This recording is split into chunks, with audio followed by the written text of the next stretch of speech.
With that, we bring in Rebecca Klar. She is a technology reporter for The Hill. All right, Rebecca, are we to believe that Facebook suddenly had a change of heart, or what happened?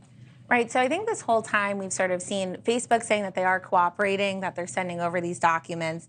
And at the same time, Chair Jordan kept sort of ramping up these attacks and threatening to hold this vote. And then today, he said that they sent over more documents. A Facebook spokesperson also confirmed that they sent over additional documents. I think it's a little bit unclear what they sent over today that sort of changed the course of how they're viewing this. But I think this is definitely sort of in line with what House Republicans have sort of said that they wanted to do if they were in power in terms of their agenda on tech and sort of really putting these content moderation debates on the table.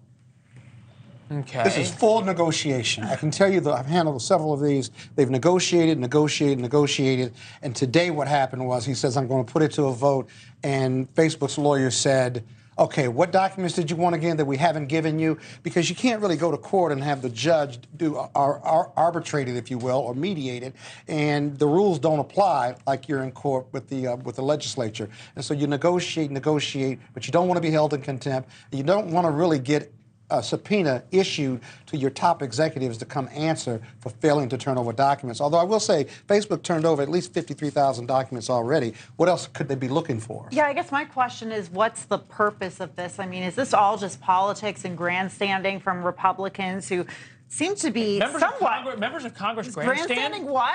I mean, what do you have you noticed first here in Washington? Oh my God. Yeah, I mean, I think what was interesting also is when he sort of posted the thread of these documents that that he said were from today. I think it's a little bit unclear what exactly they're looking for. I think a lot of what was posted today is also things that were publicly reported or publicly said by the Biden administration in terms of how they wanted social media companies to handle things like COVID misinformation and vaccine misinformation.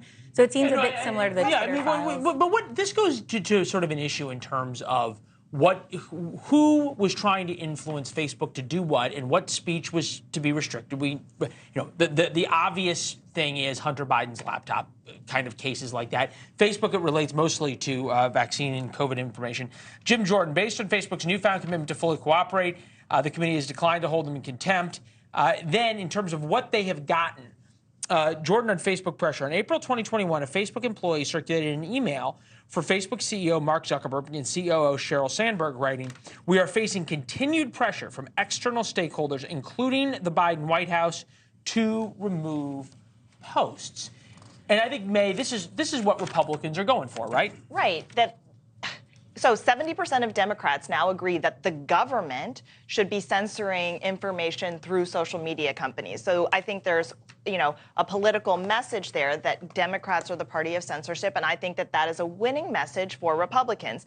But also, so many people were personally affected by this that I think that you're going to inspire a lot of emotion, and elections are emotional. So when you look at one of the tweets or X's or whatever that Jim Jordan just put out, there was a senior advisor from the White House who was outraged that Facebook would not remove a particular post. Jim Jordan showed what the post was. It was a meme. It was a meme of somebody watching TV. It was Leonardo DiCaprio, watching TV saying, making a COVID joke. So these are the types of things. Like the White House was micromanaging memes on Facebook, and I just don't think the American people are going to stand for that amount of censorship. Yeah, that's the same issue in court, too. We saw in federal court, it's up on appeal right now, but the judge tried to shut all of that down based on what he had reviewed. Right, but that meme at least was voter misinformation. This was just literally a COVID joke about trying to make it a mesothelioma ad. Have you or one of your loved ones been affected by? It was a joke. It was a... No, you might have a future in these kind of... mesothelioma. Yeah, there we go. You know what it says, actor with real story or something? There we go. All right, Rebecca, thank you very much. Thanks for watching. Go to newsnationnow.com to find NewsNation on your television provider. And don't forget to subscribe. Click the red button to get more of NewsNation's fact-driven, unbiased coverage.